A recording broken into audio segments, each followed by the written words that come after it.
Wild Talents, by Charles Hoyfort, Chapter 10. The year 1931, and there were everywhere, but most notably in the United States of America, such shifts, or reversions, from a state that is called civilization, that there was talk of repealing laws against carrying weapons, and of the arming of citizens to protect themselves, as if such cities as New York and Chicago were frontier towns. Out of policemen, in all except physical appearance, had come wolves that had preyed upon nocturnal women. There were chases of savages through the streets of New York City. Jackals on juries picked up bits from kills by bigger beasts, and snarled their jackal verdicts. New York Times, June 30th, 1931. Police at Mineola hunt ape-like animal, hairy creature, about 4 feet tall. Out of judges had come swine.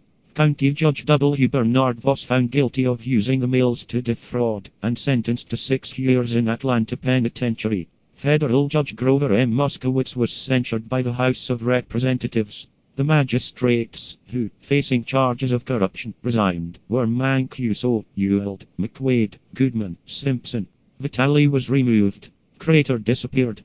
Rosenbluth went away, for his health's sake. And, near Mineola, Long Island, a gorilla was reported. The first excitement was at Lewis and Valentine's nursery. Story told by half a dozen persons. An ape that had come out of the woods, had looked them over, and had retreated.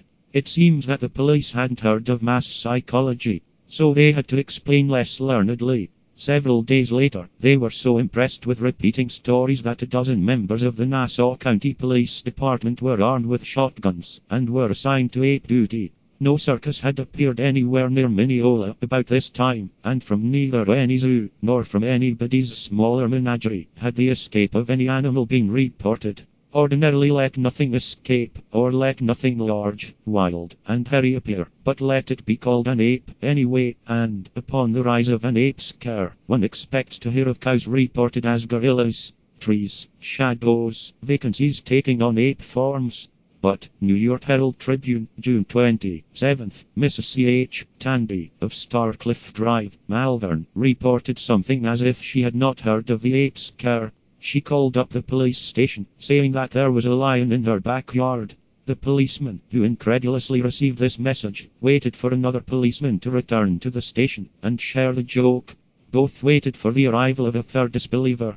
The 3 incredulous policemen set out, several hours after the telephone call, and by that time there wasn't anything to disturb anybody's conventional beliefs in Mrs. Tandy's backyard. There was no marauding. All the stories were of a large and hairy animal that was appearing and disappearing in the vast jungles not far from Mineola, Long Island, were skunks that were coming from lawyers. Some of them were caught and rendered inoffensive by disbarment.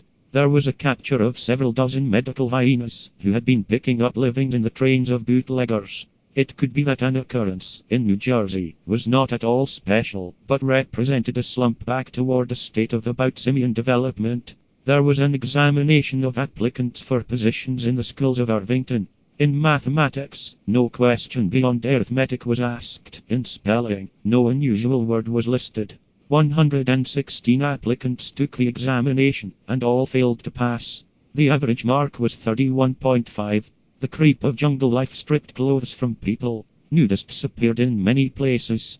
And it was not until later in the year that the staunchest opponent of disclosure spoke out in the name of decency, or swaddling, or when Pope Pius XI refused to receive Mahatma Gandhi unless he'd put on pants.